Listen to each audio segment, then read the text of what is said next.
Welcome to Gambots Podcast. I'm your host, Eric, and this is my co-host, Christian. Hello. First time listening for anyone because this is our inaugural pilot episode. We're a podcast that focuses primarily on gaming, movie, books, television, and sports. So if you're interested in that stuff, stick around and see, and you can hear our ramblings on that. For today's episode, we're going to focus on a couple things. First is a recent controversy with one of the IGN editors plagiarizing a review of a game called Dead Cells. Christian's going to give his thoughts on a new movie, The Darkest Minds, and I'm going to give you my thoughts on a game I recently finished called Stories, Paths of Destiny. First off, leading it though, we're going to talk about the IGN plagiarism story. And I don't know, Christian, have you had a chance to look into this yet? Yeah, it's an interesting story. It's got a couple of twists and turns in it. Yeah, so background for anyone who hasn't seen, a little bit ago, about a year ago, hired this editor by the name of Philip Mewson. He came from a YouTube background, not a journalist background that a lot of the people they hire tend to. They wanted him to be an on-air personality for Nintendo voice chat, and he would do reviews for Nintendo Switch game. Recently, a new game came out called Dead Cells, which I've played and is really good. And if you guys like Metroidvania-style games, you should totally check it out. But what he did was he apparently plagiarized the review from a smaller YouTube channel called Boomstick Gaming. And if you're really interested in exactly what happened, you should look up the specific video that Boomstick Gaming released, because it's pretty evident that Philip Mewson plagiarized, at the very least, the form of the review, even though it wasn't technically word for word. And my first question to you, Christian, is in the entertainment industry as a whole, is how should plagiarism really be handled? I think it should be handled pretty much just like IGN handled it. I think they got to crack down. You can't let somebody else come in and start stealing ideas. It's not great.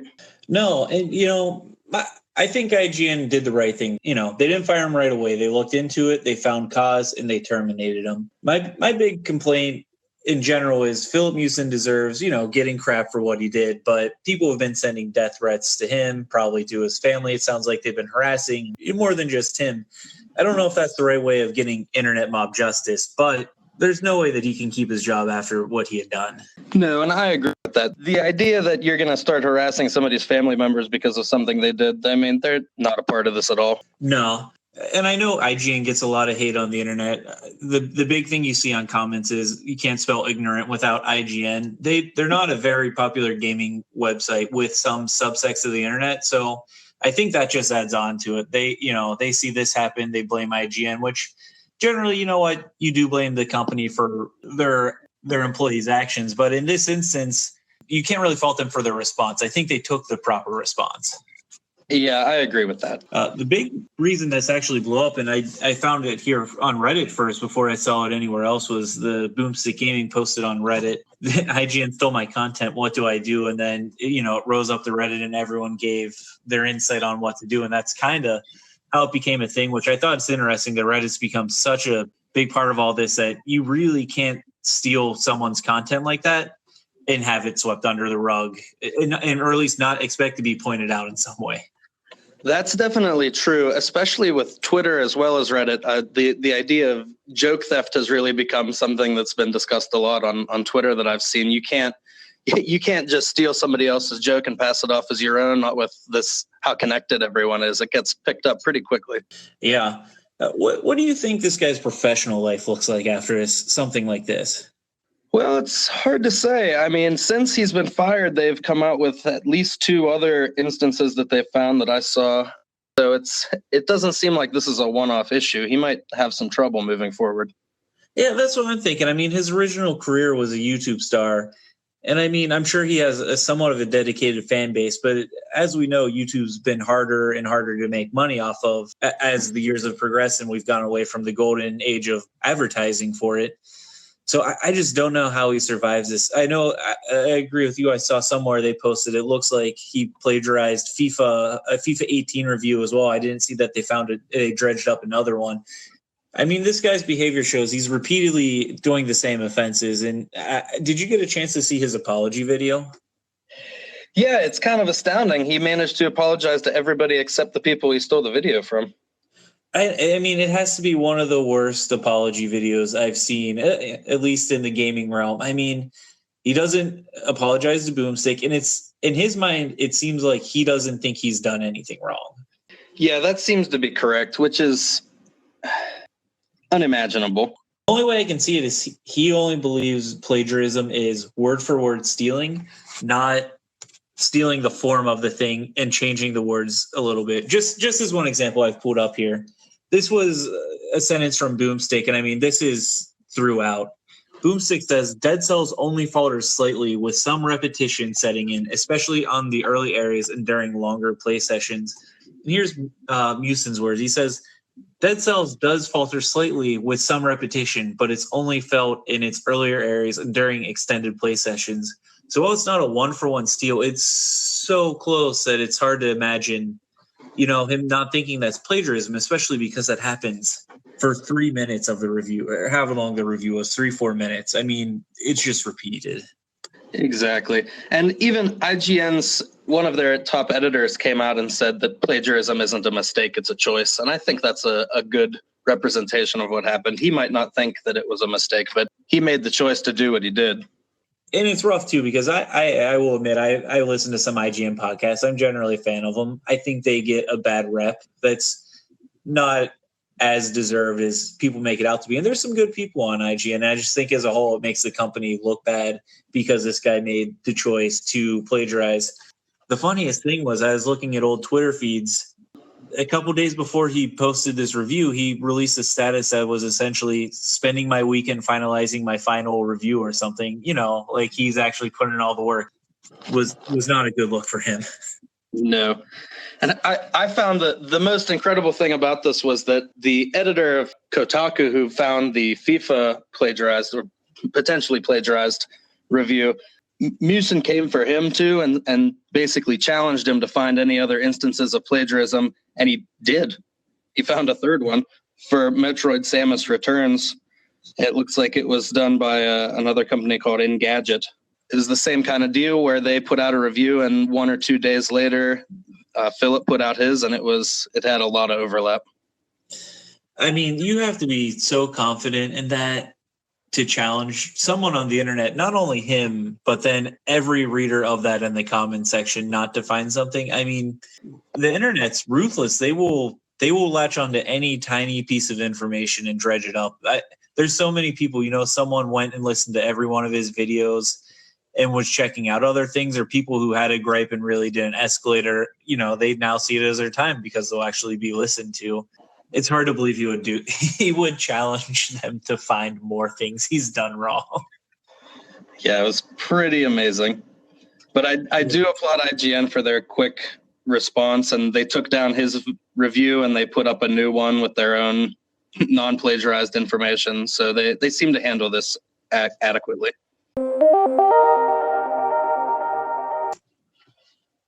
So, Christian, you recently saw a movie that was released on August 3rd. It was called Darkest Minds, directed by Jennifer Yu Nelson, who her only other real directorial work was Kung Fu Panda 2 and Kung Fu Panda 3, both of which I really liked. In the box office, it doesn't seem to be doing well, and in the critics' review, it does not seem to be doing too well. So what did you want to say about that? I would say, on the whole, this was an okay movie. It definitely had some weak points. The budget of this movie was $34 million, and it only made less than 6 its opening weekend. Hopefully, it hasn't even topped 22, so it's losing a lot of money. The ending of this movie really sets it up for a sequel, which, based on the money that it's lost, seems like it's never going to happen. At the end of this movie, we're basically left with a cliffhanger to a movie that'll never come. I mean, it seems like theaters are tend to doing this more. This is a young adult movie. They want to make mega franchises. What do you think the first mega franchise young adult was? Absolutely Harry Potter. Harry Potter got its own amusement park ride, which I think, or its own portion in amusement park, which I think a lot of these movies are trying to recreate the lightning in a bottle that Harry Potter was. Yes, so that's a good point, which brings me to one of the things that I felt was off about this movie, which it feels like it was made in a lab from other young adult stories. How so? It feels like they took bits and pieces from the more successful series and tried to stitch a movie together, or rather a book series together from that. Now, that may not be the case, but that's just what it felt like. It felt artificial. It has kids who get these superpowers, which is kind of like cashing into the Marvel and DC superhero grab. And then they're sorted into their different camps based on what powers they have, which is very similar to what happens in the Divergent series with the way people are sorted into groups. And then it has these kids who are trying to rebel against a corrupt government, which sounds very much like the Hunger Games. And then there's a love triangle, which seems like it's got pulled right out of Twilight. It's just seems to be this jigsaw puzzle of other stories' plot elements. It's funny you say that, Christian. I was wondering that when I was looking into this movie. It's written by Alexander Bracken. First book was released in 2012, which is after every one of those books that you have mentioned. And no way, if you're writing, you're a young adult author at that time, that you have not read some of those books that you have mentioned. And I mean, we were just talking about plagiarism a little bit, not saying that this girl plagiarized, but it's one of those things where, you know, whatever you're consuming kind of comes out in your own work. Exactly. It seems like it could have been she just kind of unintentionally took pieces of stories that she enjoyed and tried to create something new. And it kind of works. Like I said, on the whole, I would say that this was an entertaining movie. It was just, it did feel a little artificial, and there were parts of it that were just not very strong. Did you, by chance, read the book series? I did not. I hadn't even heard of it until the movies started being advertised. I mean, I haven't either. And it's one of those things where, I mean, we can say what we want about her, but she did well enough to get this turned into a book series or a movie, at least a movie. I'm sure she's getting paid on this, so good for her. And I would say that everyone in the movie does a good job. The lead is Amanda Stenberg, and she actually, speaking of being pulled from other movies, she was actually in the Hunger Games as Rue. I thought she looked really familiar. Yeah, and she was also in a movie more recently called Everything, Everything that I think may have also been a young adult novel. But she did a very good job in the movie. So did the bad guys. And the cast was a strange mix of unknown kids and bigger name people. Gwendolyn Christie, who is in Game of Thrones, and she's in the newer Star Wars movies. Mandy Moore, who's a huge name. And Bradley Whitford, who was in The West Wing for 7 years, and he was just in the movie Get Out that came out earlier this year. And then all the kids are relative unknowns. None of them have been in really anything else. Other than the main character, did they have prominent roles, or were they more side characters?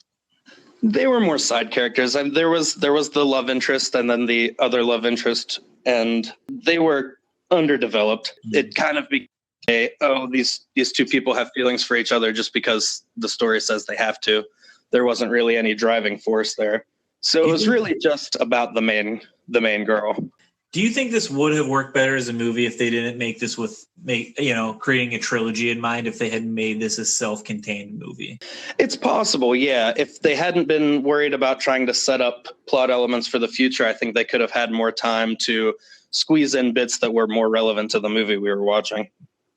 That's one of my biggest problems with film adaptations of book series is book series are so dense that I don't know if, a movie is always the best way to represent it. Sometimes I think TV shows might be better. Like you said, you haven't read this series. I haven't either, but I ponder if it would have been better for a movie series because or a TV series. They're intended to be built up like that instead of one outing where if you mess up, that's it. We're probably never getting the second movie in this trilogy. Yeah. And now I will say that these big franchise movies are a gamble, and that you want to have some elements in there to set up the future in case they do come, so that you're not just dropping new information on people in movie 3 and hoping they'll keep up with it. But with the failure of these franchises, especially more recently, you kind of have to plan for the inevitability that there may not be more movies. Yeah, and like you said, this ends on a cliffhanger, which, based on what I've looked into it just ends where the first book ends. Yeah, but like for example, the Divergent movies, there were 3 of them. There were supposed to be 4, And the first one and even the second one were very successful, but the third one was not, to the point where the fourth one, as far as I know now, just got scrapped. That's crazy. That's such a gamble to want to make 4 multi-million-dollar movies. And I understand the first 2 did well. It's just insane that if one messes up, I'm sure there's some really big fans of that who are disappointed they're not getting that fourth movie. Oh yeah, absolutely. But it's like you said, they're trying to recapture the magic of the Harry Potter and the Twilight franchise that were such enormous global phenomenon that's a high bar to reach for. And it seems like with the movies they're picking now, the books don't have the same reach that the Harry Potter and the Twilight and the Hunger Games books had. And so the movies aren't going to have that kind of reach either. So it's becoming more and more risky to be finding these more and more obscure series to try and hope will turn into multi-million-dollar franchises. Other than Harry Potter, I guess Twilight too. Since those 2, who do you think has done the best of young adult adaptations? What movie has been the best, or series at this point? The Hunger Games series is probably the only one that comes close. Yeah, that's what I was thinking. And I fell off after I saw the first one, I saw the second one, and then I did actually read that book series. I didn't like the third book, so I did not see the third movie. And they broke it into 2 parts, which made me not want to see it even more. Yeah. Was the third movie in that, or third and fourth movie in that series, that successful, if you remember? They did well. They didn't do as well as the first 2, but they definitely did well. They got all their movies made, which is more than I can say for most of these. Like this one, The Golden Compass was the beginning of a YA series that never got finished. It got 1 movie and then got scrapped. I Am Number 4 was a young adult series that got 1 movie and got scrapped. Mortal Instruments was a book series that got 1 movie and then got scrapped, which it's now a TV show, so at least it got a second life somewhere else. But this is a trend that's been going on pretty much since Hunger Games. I haven't really seen a young adult franchise that has been able to come in and fill the gap. What was Chronicles of Narnia? That was before the Hunger Games, wasn't it? Yeah. Okay. I'd say they were moderately successful, even though I was not a particular fan, but I don't remember. They only might have made 2 of those. They did do 3. The third one was not successful at all. I think it's actually, we're talking about this sort of a dangerous business proposition to make these movies because they take, years to do. And someone who's 12 and really likes this series, when it comes out, the last movie comes out when they're 16 or 17, they might not like it anymore. Because your tastes really do change through childhood and into your teens. Agreed. And I think on top of that, the culture has also changed. Like these are typically books that are about dystopian futures and really kind of crappy worlds that have created. And I think a lot of people are kind of done with that storyline and they're wanting to move on to different things. The chance of extreme reward is high when you look at the success of the ones that have been really successful. And so I think people just keep coming back to this in the hope that they'll have the one that'll make it big. Yeah, they'll just pump the well till it's dry. Well, I think, also now that we're just spitballing ideas on this, why I think Harry Potter did so well is he as a character grew with you as you read the books. And the books grew more adult themed as they went. They really did grow up with the fan base. The first book being kind of a kiddie, fun little fantasy world, and then the last being like an all-out war. It really did grow up with the kids that were reading it. Yeah, I mean, I read the first book when I was 11. I read the last book when I was 17 or 18. I saw the first movie when I was 12. I saw the last movie when I was 22, somewhere in there. And you're right. I mean, they changed so much over it, which you don't really get with, some of these books. And it does have a certain appeal that people keep coming back to it. Like the ABC or Freeform or whatever it is now, they used to show it once a month, the whole series, or once a year, however frequently it was. And it was always wildly popular. People just can't get enough of it. And it's one of those rare things that's hard to put into words, but it makes people come back for more. And the ones that they're scraping the bottom of the barrel for now are just, they're not that. If you had a choice of any book series right now, young adult, or if you want to get into some out of that genre, what do you think would make a really good either movie or TV series that has not been tapped yet? Mistborn by Brandon Sanderson. Do you want to give a quick synopsis of what that is for our listeners if they don't know? So Mistborn is a series that takes place in another world where magic is contained within metal. And so these people have to ingest metals and then they metabolize them in their bodies to give them different abilities. So one will make you strong, one will make you have better senses, one will make you be able to pull metal towards you or push it away from you. And it's a very unique system of magic. It's very outlined, and so it almost turns into like another science. But it's also just a very unique world that they inhabit. And so it's a very compelling story. There's 3 of them in the main story, and I think they would make fairly good movies. I know my dad is a huge fan of those books, and someday I hope to read them. Yeah, I mean, I recommend them wholeheartedly. They're incredible. Everything that Sanderson writes would make some form of good media. Some of them would have to be TV shows because some of his books are gargantuan. If I could choose anything, I would choose a redo of The Dark Tower. The film adaptation looked horrible. I didn't see it, and it did not perform well at the box office. Great choice. I did see it, and I can confirm it was horrible. I really think do a TV series. Yeah, originally that's what they had planned. It was supposed to be a movie and then a TV series and then another movie and then another TV series and a third movie. That was supposed to be one long story. That's insane. If you guys want to see The Darkest Minds, it has an 18% on Rotten Tomatoes, but the audience seems to like it at 77%. And would you recommend this movie, Christian? I would, as long as you recognize that it's going to be a fairly unsatisfying ending. Like I said, on the whole, I would say it was a fun movie. There were good plot elements, there were weak plot elements, but there were also fun things. The characters were good. All the actors were good. It just falls short at the end.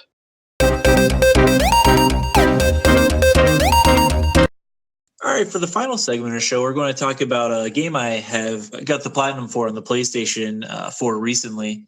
The game is called Stories, Path of Destinies. It's by a group out of Montreal, Canada called Spearhead Games. It looks like they're pretty small office, but the game itself's pretty good. The gist of the game is that you play as Renardo, who is an anthropomorphic fox. He is some form of sky pirate scoundrel. And he, in the first level of the game, gets this book that allows him, when he dies, to restart at the point where he got the book. So the entire game is essentially you dying and restarting over and over again. There's 24 different endings. Each one's a little bit different. And overall, it's a pretty fun game, if not long. And so the main gist of it is you're trying to stop an evil emperor from destroying the Rebel Alliance. The way that it's handled, the narrator is spot on. It has dry humor throughout. You have, like I said, the 24 different endings. So every time you play it, it's a little bit different. And every time you get an ending, you're trying to unlock 4 secrets that allow you to get one ending where if you do all the right things, you get the good ending of the game where you defeat the Emperor. Now, this seems like it's kind of like a choose-your-own-adventure book. Is that how the game is presented? Actually, yeah, that's a really good comparison. Pretty much, if you want to complete the game to its fullest, you have to do at least 24 run-throughs. And each run-through consists of 4 levels and then a final level that never changes. And at the end of each level, you make a decision between 1 to 3 answers. And what you choose will take you to a different path. Sometimes it'll kill you. And that's how you kind of weave your way through all of it. And that's why it's fun, because it changes a little bit. Where that's a problem is you can't really skip some of these levels if you're trying to get a slightly different ending where the first 3 answers you choose are the same and then the 4th one's different. And that tacks on a lot of time to this game. And that's actually one of my biggest complaints of it, was to get all 24 endings is rough. Each playthrough is about 45 minutes to an hour because you can skip parts of it. You can't skip all of it, all of the cutscenes, and it just adds up. And I wish there was an option that allowed you to at least fast forward some of this stuff so you didn't have to keep playing the same first level over and over and over again. Yeah, reading about it, that was definitely one of my concerns about the gameplay was, wouldn't it get repetitive if you have to keep playing the beginning over and over again? The way I would recommend you play this game, unless you're trying to get a platinum for it or all of the achievements on Steam, is honestly play it till you get a couple of the endings you need to get for to get the true ending. Get the true ending, and then if you really like the game, continue on until you get bored. Because I put way more time into this game than I thought. And if you're a platinum trophy hunter like me, my biggest, number one complaint on this is you have to get a trophy where you get to level 46. After beating all 24 stories, I was at level 36, and it took me an additional 7 or 8 hours to get those additional levels, which I think is just poor balancing on Spearhead's part, because it was just grind. I would just go and grind over and over again. And I actually just started to dislike the game towards the end because of that. But overall, I think it's a good game if you're not grinding for the trophies. Yeah, that definitely does sound like poor balancing. It makes no sense to me why they made it like that. I mean, it's a really cool combat skill tree progression. The battle's fun. It's simple but intuitive. But it just wears out its welcome if you're trying to complete the game. 100% complete the game. Yeah. Now, it seems to be fairly well received. I know Metacritic had it listed as a 73 out of 100. So it seems like on the whole, people seem to enjoy it.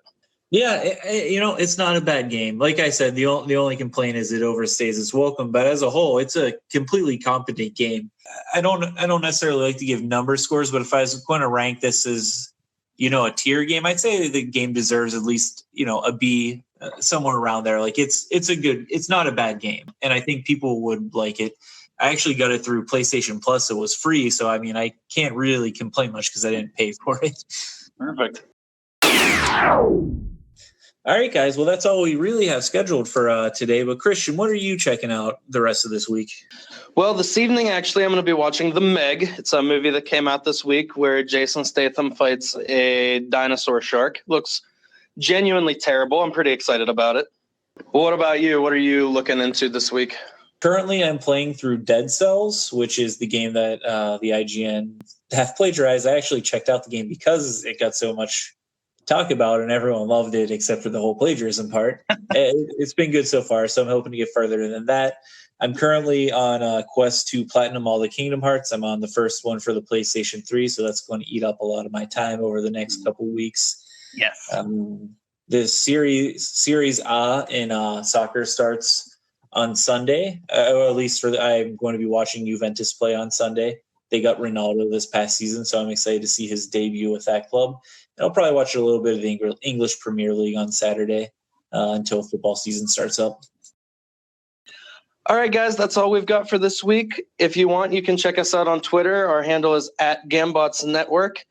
You can join us on there for links to different articles that we referenced during the show. Thanks for listening, guys. Thank you.